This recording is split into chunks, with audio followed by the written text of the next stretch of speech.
하나님 말씀 보겠습니다. 하나님 말씀은 시편 1편 1절에서 6절입니다. 제가 읽는 성경은 구약성경 805페이지입니다. 시편 1편 1절에서 6절까지 말씀 보겠습니다. 자, 우리 다음 목소리로 합동하시겠습니다. 시작. 복 있는 사람은 악인들의 꾀를 따르지 아니하며 죄인들의 길에 서지 아니하며 오만한 자의 자리에 앉지 아니하고 오직 여호와의 율법을 즐거워하여 그의 율법을 주야로 묵상하는도다. 그는 시냇가에 심은 나무와 철을 따라 열매를 맺으며 그 잎사귀가 마르지 아니함 같으니 그가 하는 모든 일이 다 형통하리로다. 악인들은 그렇지 아니하며 오직 바람에 나는 겨와 같도다.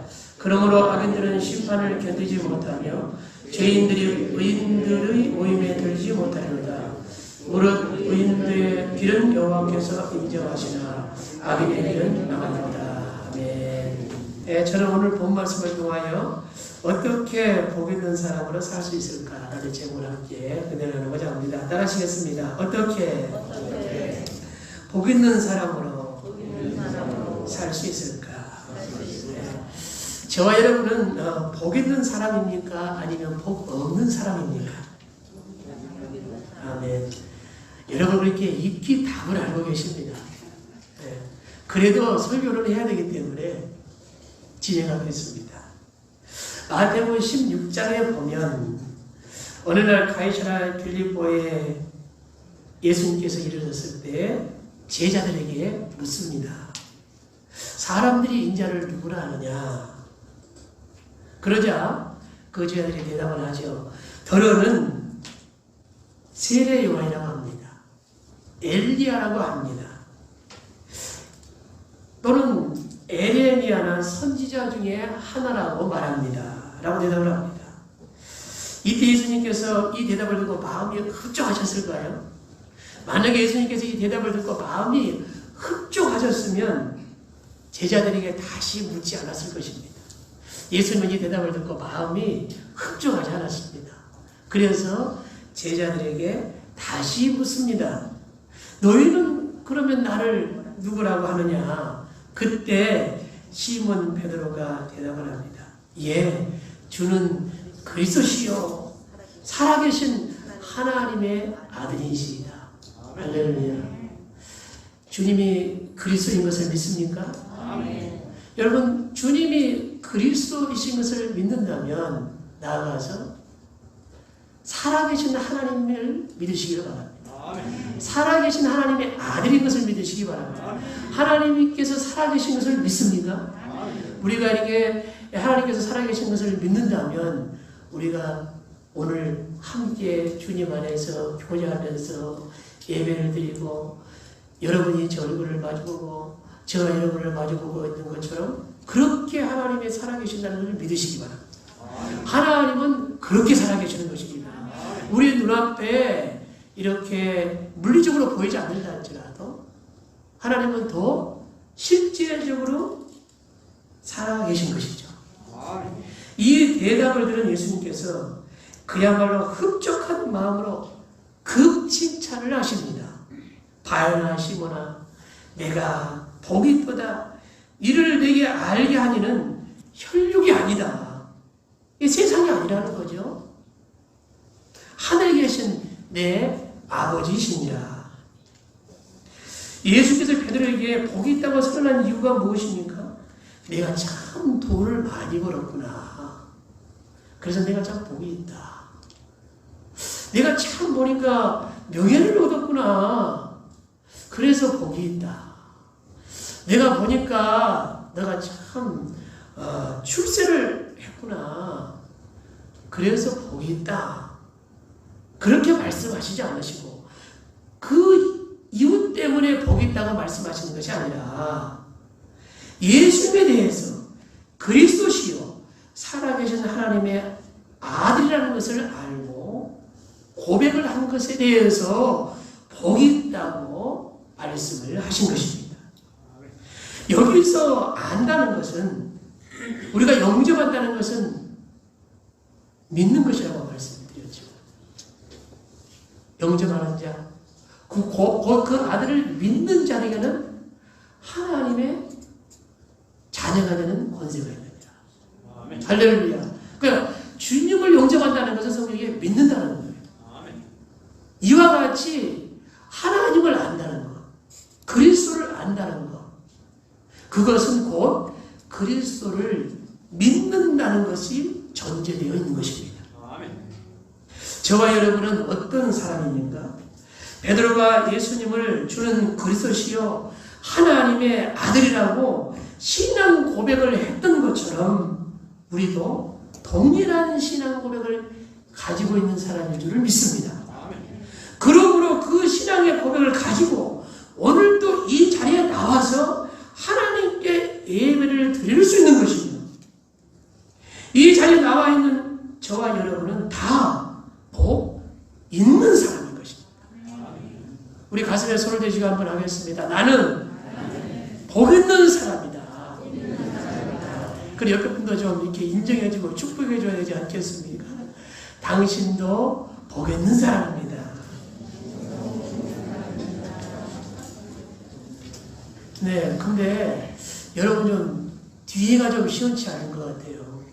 자신을 위해서 복 있는 사람입니다 할 때는 소리가 큰데 옆에 분에게 인사할 때는 좀 적으신 것 같은데 다시 하지 않겠습니다. 여러분이 진실된 마음으로 옆에 분을 향해 그렇게 축복한 줄을 믿습니다.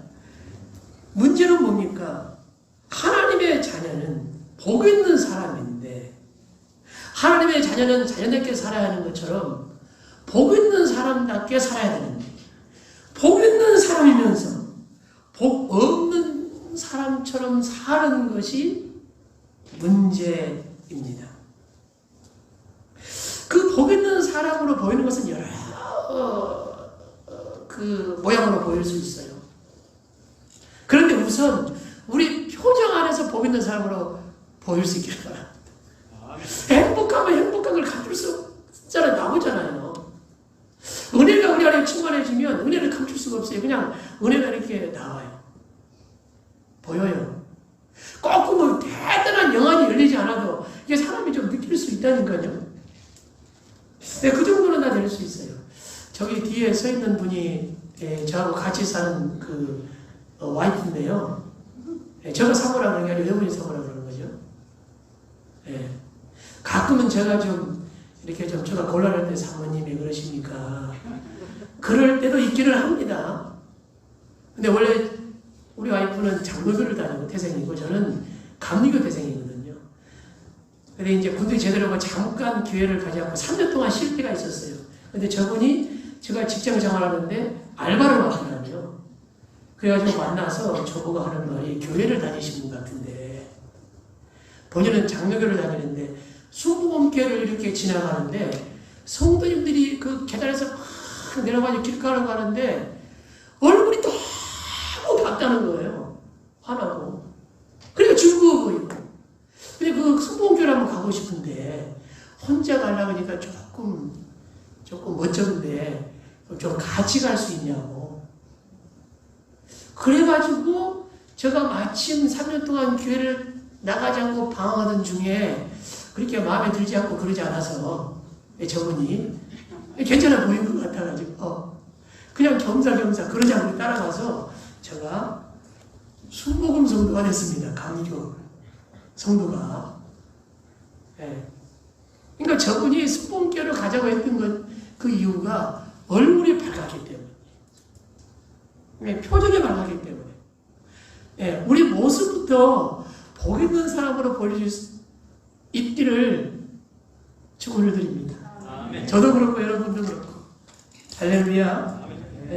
복 있는 사람이기 때문에 그렇게 복 있는 사람으로 살아야 됩니다. 따라서 오늘 본문은 시편은 총 150편으로 되어 있는데 시편을 시작하면서 어떻게 하면 복 있는 사람으로 살 수 있는지를 하나님께서 이렇게 친절하게 안내를 해 주십니다.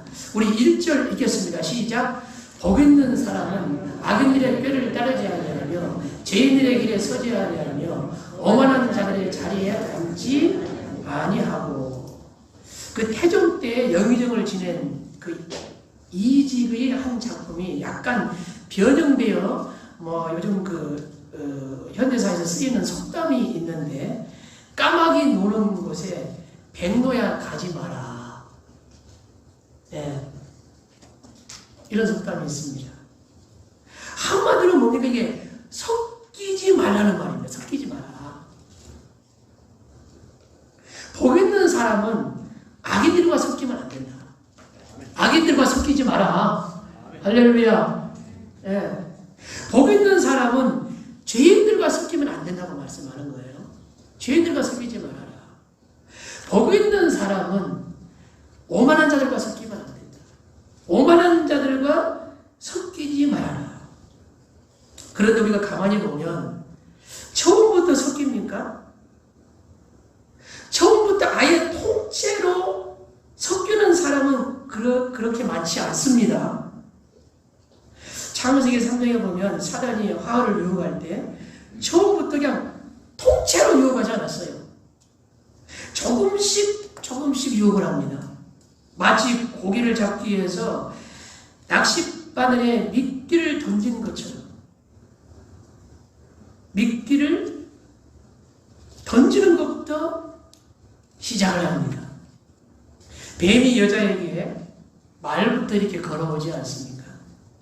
얼마나 또 새근새근하게 말을 걸어하겠어요. 하나님이 참으로 너에게 동산 모든 나무의 열매를 먹지 말라 하느냐.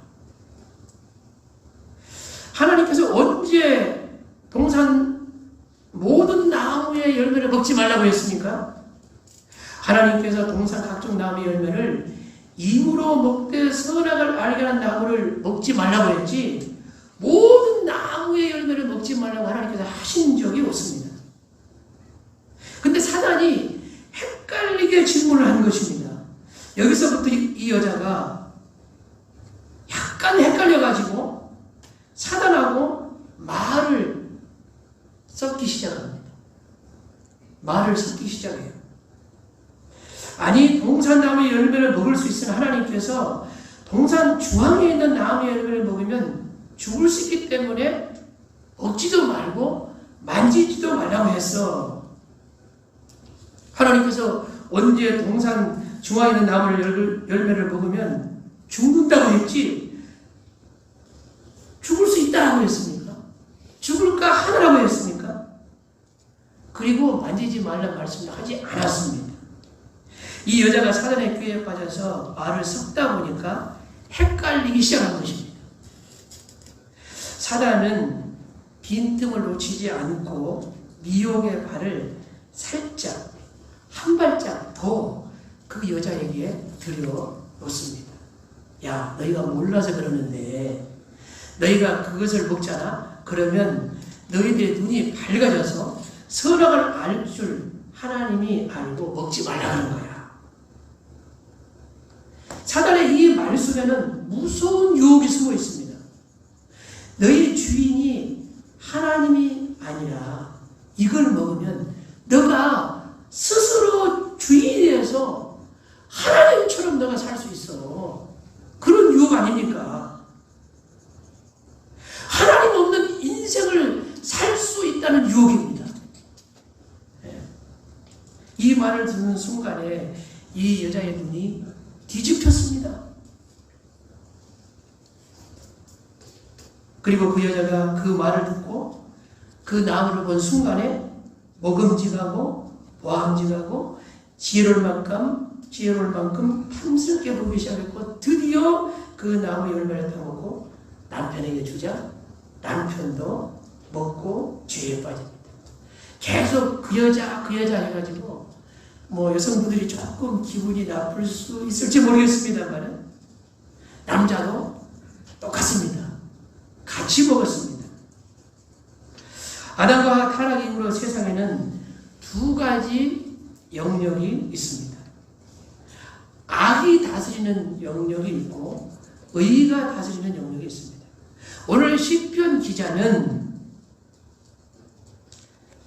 이 악이 다스리는 영역에 들어가지 말라고 세 가지 경고를 하고 있는 것입니다. 그 악의 영역을 다시 말씀드리면 악인들의 꾀, 죄인들의 길, 오만한 자들의 자리인 것입니다. 이 세 가지가 악한 영역인데 누구든지 한꺼번에 통째로 이 악의 영역에 빠지는 것이 아니라 1절에 보면 세 가지 동사가 나오지 않습니까? 우리가 이 동사를 주목해야 합니다. 그게 무엇인가 하면 따르다, 길에 서다, 자리에 앉다입니다.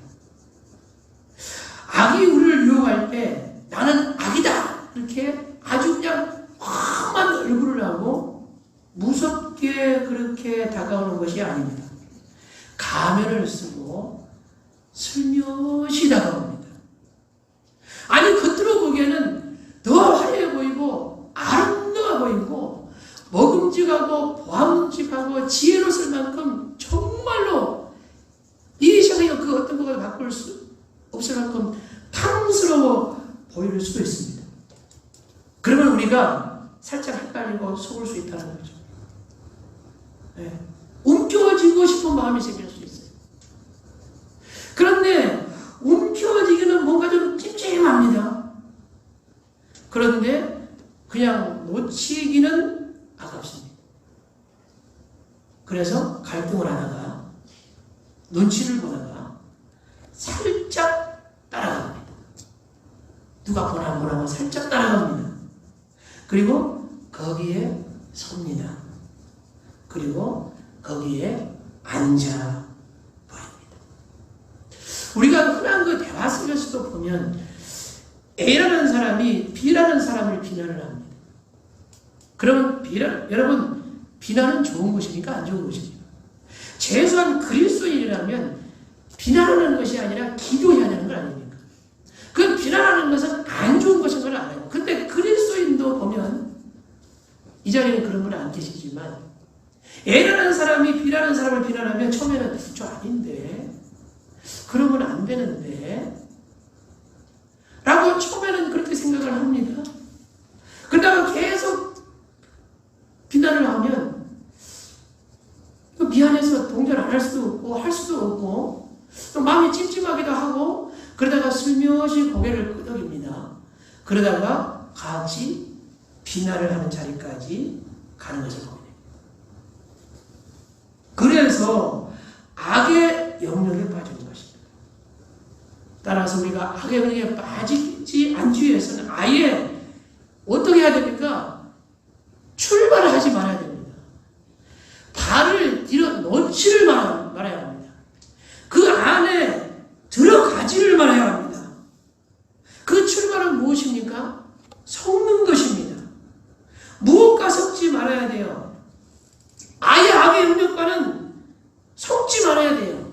악의 영역과 섞으면 그 이제 뒤에 가서 뭐가 되느냐면 썩어버립니다. 그러니까 섞는다고 비슷하잖아요. 그 이제 말씀을 제가 묵상하다 여기 보다 보니까 이게 비슷하더라고요. 섞기 시작하면 그게 점점 가다 보면 썩는 거예요. 썩습니다. 복 있는 사람으로 살기 위해서는 악의 몸과 그러므로 섞지 않는 것이 중요합니다. 우리 나가서 이제 2절 읽겠습니다. 시작. 오직 여호와의 율법을 즐거워하여 그 율법을 주하로 묵상하는 자다. 2절에는 복 있는 사람의 태도에 대해서 말씀을 하십니다. 오직 여호와의 율법을 즐거워한다는 것은 1절과는 좀 대조적으로 악인들의 죄, 죄인들의 길, 오만한 자 자리에 앉는 것에 즐거움이 있는 것이 아니라 하나님 말씀에 즐거움이 있다는 것입니다. 예. 즐거움은 가까이 하는 것과 연결되어 있습니다. 가까이 하는 것. 사람은 즐거운 것을 가까이 하게 되어 있습니다. 즐거운 것을 하고 싶어하고 즐거운 것을 얻고 싶어하고 즐거운 것을 그래서 가까이 하기를 원합니다. 가까이 하기를 원해요. 복 있는 사람은 무엇을 가까이 해야 합니까? 하나님의 말씀을 가까이 해야 될 줄 믿습니다. 하나님의 말씀과 가까이 한다는 것은 하나님과 가까이 하는 것입니다.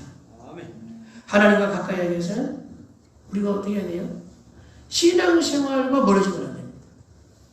그럼 하나님 신앙생활과 멀어지면 자연스럽게 하나님과 멀어지는 것이고 하나님 말씀과 멀어지는 것이죠. 우리의 신앙의 삶 속에 하나님과 가까이 하는 건 무엇입니까? 우리가 오늘 예배 나오는 것처럼 오늘 각 처소에서 예배 드리는 것처럼 예배 자리에 나와요. 늘 예배를 가까이 해야 되는 것입니다. 그리고 하나님을 섬기는 일에 가까이 해야 합니다.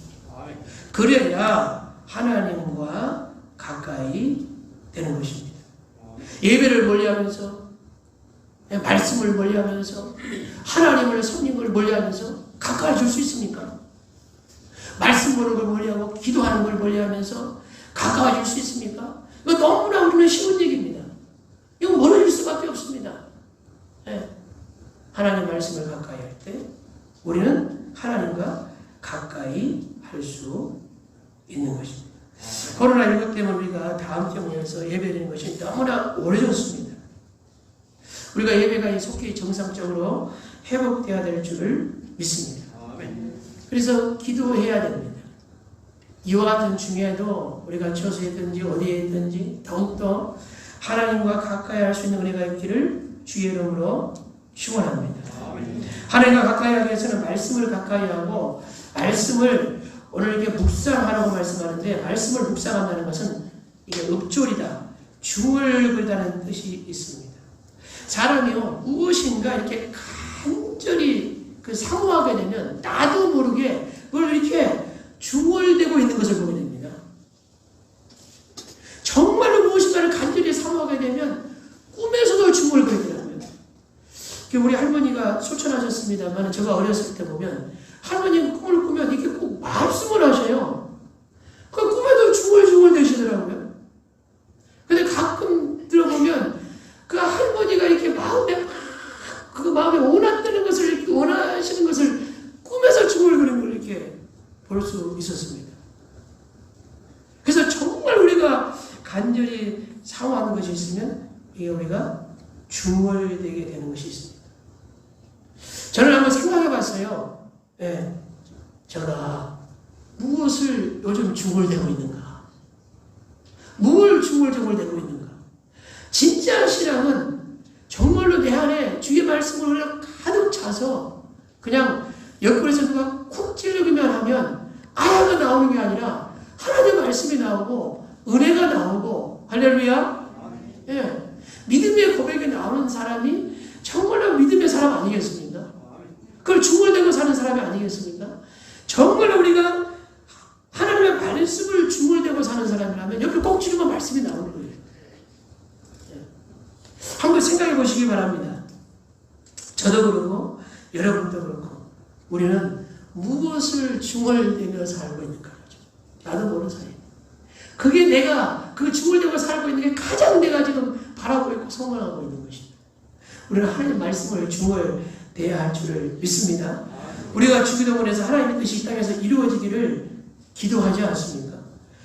하나님의 뜻이 이 땅에서 하늘에서 이루는 것이 이 땅에서 이루어지게 해달라고 기도하는 그 내용이 무엇입니까? 그것은 하나님의 말씀이 이 땅에서 이루어지게 해달라고, 이 땅에서 실현되게 해달라고 기도하는 거 아닙니까? 하나님의 말씀이 내 삶 속에서 실현되어지고 할렐루야, 우리의 이 땅에서 실현되기를 원하여 우리가 그렇게 하나님 앞에 주기도문을 하는 것입니다. 하나님 말씀이 이루어지게 해주십시오. 네. 그래서 우리가 주기도문을 할 때 하나님의 뜻이 이 땅에서 이루어지게 되려고 기도할 때에 이렇게도 우리가 주님을 따라 기도하지만 하나님 말씀이 이 땅에 이루어지게 해주십시오라고 기도해도 틀리지 않다고 봅니다. 하나님 말씀이 이루어지게 해주세요. 하나님 말씀을 묵상하되 주야로 묵상하라고 말씀합니다. 주야는 뭡니까? 밤과 낮입니다.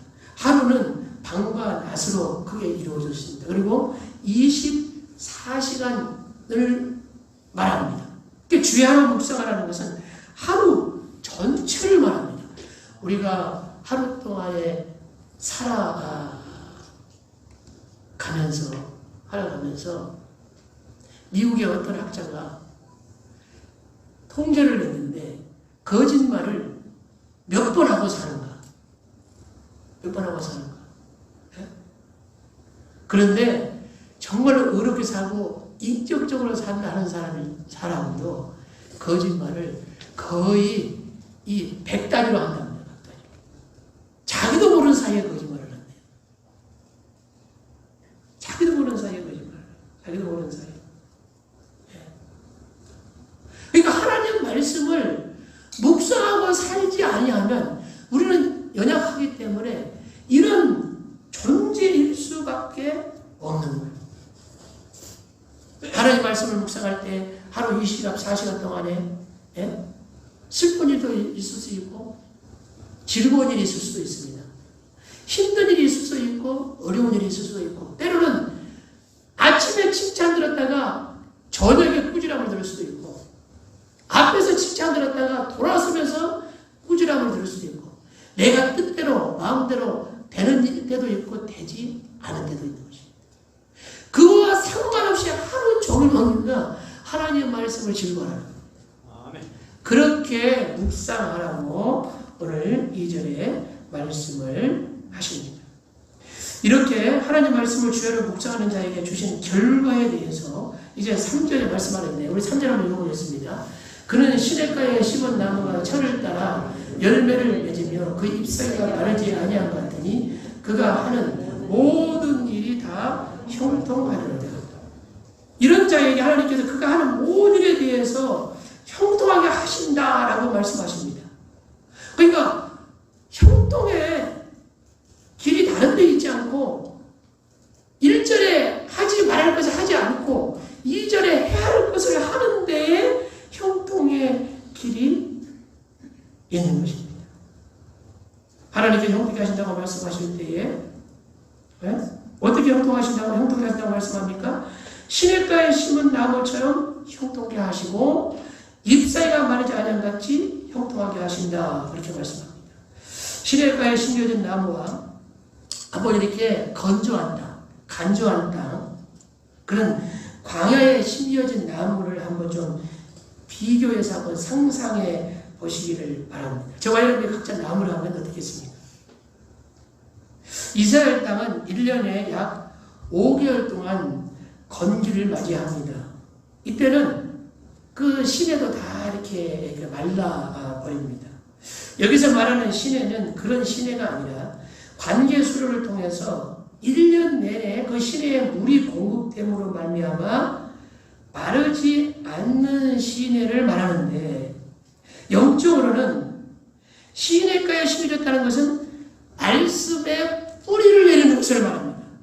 여기서 시내가에 심긴 것은 뭐라고요? 말씀에 뿌리를 내리는 것을 말한다 그 말씀입니다. 하나님의 말씀은 결코 영원토록 목마르지 않는 영원한 샘물과 같습니다.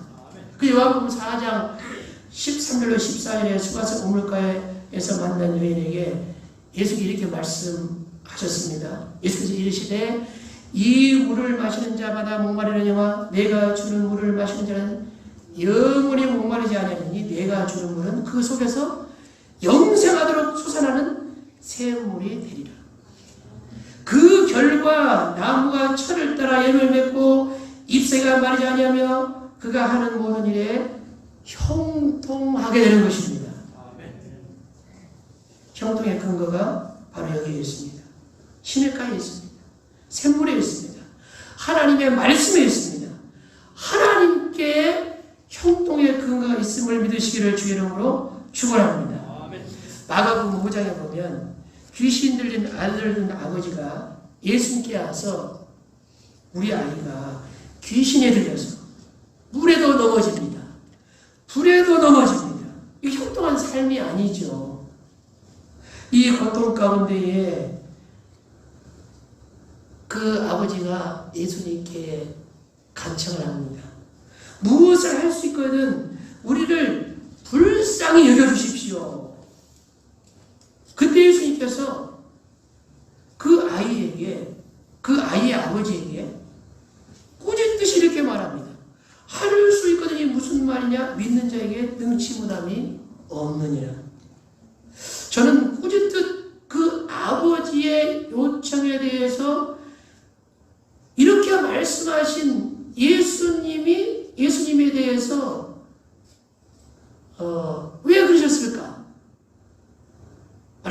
이렇게 질문을 던진 적도 있습니다. 아니 무엇을 할 수 있거든 불쌍히 여겨달라는 이 말이 그렇게 꾸지람을 듣는 요청입니까? 어떤 사람은 아예 예수님께 요청 자체도 안 하잖아요. 근데 이 사람은 그래도 예수님께 요청이라도 했잖아요. 그런데 이렇게 꾸지람을 들을 이유가 무엇인가 하는 질문입니다. 주님이 꾸짖듯이 하신 말씀 뭡니까? 할 수 있거든요. 무슨 말이냐? 믿는 자에게 능치 못하는 은이라는 말씀이었거든요. 왜 이렇게 꾸지람을 했는가? 할 수 있는 근거가 나에게 있을 때는 할 수 없는 것이 너무나 많습니다. 우리가 뭐 한창 힘이 넘치고 뭐 대단할 때는 세상의 모든 것을 다 할 수 있을 것 같습니다. 뭐 청년 때 잠깐 그럴 때도 있습니다. 그런데 이제 세월이 지나고 이렇게 나이를 이제 들게 되면 할 수 없는 게 많이 있구나. 그런 거에 대해서 우리가 점점 좀 받아들여지고 좀 겸손해지지 않습니까? 그래서 나이를 먹으면 좋은 것 같아요. 할렐루야. 그러지 않는 분도 계신가요? 깨달으니까 좋잖아요. 깨달으니까 좋습니다. 우리에게 근거를 둘 때는 우리가 세상 살면서 보면 할 수 없는 게 너무너무 많습니다. 불가항력적인 게 너무너무 많습니다. 그런데 우리에게 근거를 두는 것이 아니라 우리가 믿음을 가지고 하나님께 근거를 두면 다 할 수 있는 줄을 믿습니다. 왜냐하면 내가 하는 것이 아니라 하나님께 근거를 뒀을 때는 하나님께서 하기 때문입니다. 그러면 할 수 있는 것입니다. 그러니까 예수님께서 그 아버지의 그 대답에 대해서 할 수 있는 게 무슨 말이냐? 믿는 자에게 능치 못함이 없느냐고 말씀하지 않겠습니까? 네가 왜 이렇게 믿음이 없느냐? 내가 하면 다 할 수 있느냐? 내가 그 믿음을 가져야 된다. 할렐루야. 나 스스로는 형통할 수 없을 때 포도나무에 붙어있는 가지가 돼서 모든 일이 형통할 수 있습니다. 그때 다 형통할 수 있게 되는 것입니다. 그러나 악인의 결과에 대해서는 이제 4절에 뭐라고 말씀하는지 보겠습니다. 시작. 악인들은 그렇지 아니하며 오직 바람에 나는 겨와 같도다. 악인들은 그렇지 않으며라는 말씀 속에 저는 두 가지 뜻이 내포되어 있다고 저는 이렇게 묵상을 합니다. 악인들은 의인들과 달리 형통할 수 없다는 뜻이 있죠. 뿐만 아니라 이 악인들은 의인들이 꾀를 따르지 아니한 것처럼 악인의 꾀를 따르고 의인들이 죄인의 길에 서지 않는 것처럼 하지 아니하고 죄인의 길에 서고 의인들이 오만한 자리에 앉지 않는 것처럼 아니하고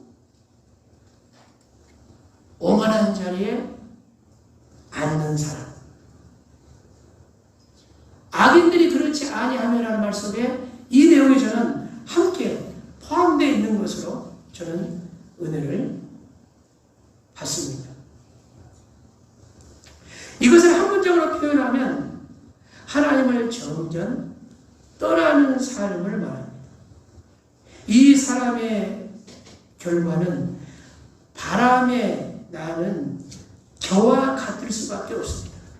우리는 시골에 살고 있고 또 시골에 산 경험이 있고 또 시골에 살지 않았다 할지라도 또 이게 농사 짓는 것을 보신 분들이 계실 것입니다. 우리가 농사를 지어서 이렇게 추수를 하지 않습니까? 알곡을 다 이렇게 거둡니다. 그러면 그 추수한 그 알곡 속에 알곡만 있는 게 아닙니다. 그 속에는 돌멩이도 있고 쭉정이도 있고 뭐 먼지도 있고 뭐 오만 것이 다 불필요한 것이 이게 섞여 있는 것을 보게 됩니다. 그러면 요즘 기회가 좋아서 뭐 그냥 이렇게 바로 이렇게 벼가심을 하면서 쭉정이 안 좋은 거 그냥 다 기회가 날려버립니다만은 예전에는 다 일일이 그게 키질을 했습니다. 특히 콩 같은 것은 이렇게 잘 이 도리깨라고 그럽니까? 그걸로 콩을 터뜨려서 모아가지고 그 안에 많은 먼지 쭉정이가 있잖아요. 그러면 이게 어르신들이 키질을 합니다. 여러분들 키질 해본 적 있습니까? 저도 키질 못합니다. 키질은 굉장한 기술이 필요합니다. 그러면 이게 키질을 하면 어떻게 해요? 쭉정이는 밖으로 다 나갑니다. 그리고 알곡은 안으로 다 들어요. 하나님은 우리보다도 아주 키질을 잘하시는 분이시죠. 정확하게 가려내시는 분이시죠. 우리는 조금 이렇게 좀 빈틈이 있어서 잘 가려내지 못하고 잘 모를 수 있어요. 하나님은 너무너무 키질을 잘하시는 분이에요. 우리가 농사 지을 때 그래서 키질을 해가지고 쭉정이가 땅을 모이면 어떻게 합니까? 그거 다 잘 씻어가지고 옷간에 넣다가 밥을 해 먹습니다. 여러분 그래도 아멘 하면 안 됩니다. 그런 사람은 한 사람도 없습니다. 그거 모아가지고 거름더미에 던져버리거나 아니 돌멩이 같은 건 거름더미가 아니라 아예 그냥 버려버립니다. 아무 수가 없습니다. 아니면 불구덩이에 집어넣어서 살가버리는 것을 보게 됩니다. 5절에 그러므로 악인들은 심판을 견디지 못하면 죄인들이 의인들의 모임에 들지 못하라고 기록하고 있습니다. 마태복음 3장 12절에 손에 키를 들고 자기의 타작마당을 정하게 하사 알곡은 모아 곳간에 들이고 쭉정이는 꺼지지 않는 불에 태우시니라 라고 말씀합니다. 시편 145편 20절에는 여호와께서 자기를 사랑하는 자들을 보호하시고 악인들은 다 멸하시리로다고 말씀합니다. 오늘 본문 6절에는 뭐라고 말씀합니까? 무릇 의인의 길은 여호와께서 인정하시나 악인의 길은 망한다라고 말씀을 합니다. 사랑하는 성도 여러분, 어떻게 복 있는 사람으로 살 수 있습니까? 6절에 보면 하나님께 인정받는 사람이 복 있는 사람으로서 복 있는 사람으로 살 수 있어요. 우리가 그래서 항상 하나님께서 인정하는 삶을 살 수 있는 은혜가 있어야 됩니다. 네. 한 번 우리가 예수 믿고 구원받는 것으로 인정받는 게 아니라 이제 복 있는 사람이 됐음으로 말미암아 우리가 매일 매 순간 매 시간마다 늘 하나님께 그래 내가 너를 인정한다. 그 사람이 복 있는 사람으로 계속 살아갈 수 있는 것입니다. 하나님은 저와 여러분이 복 없는 사람으로 살기를 원하는 것이 아니라 복 있는 사람을 살기를 원하십니다. 그래서 하나님께서 인정하지 않는 삶, 악한 꾀를 따라가고 죄의 길에 서고 오만한 자리에 우리가 앉고 거기에 섞이는 것을 보면 우리가 복 있는 사람, 복 없는 사람으로 살기를 원치 않기 때문에 그냥 두지 않습니다. 거기서 끄집어냅니다. 그게 징계일 수도 있고 그게 채찍일 수도 있습니다. 그게 사랑에 매인 것입니다. 네. 복 있는 사람으로 살기를 원하십니까? 하나님께서 인정하는 그런 삶을 살아가는 우리가 있기를 주의 이름으로 축원합니다. 오늘 결론은 이겁니다. 하나님께서 인정하는 삶을 살자. 할렐루야. 그러면 복 있는 사람의 삶을 우리가 살 수 있게 될 줄 믿습니다.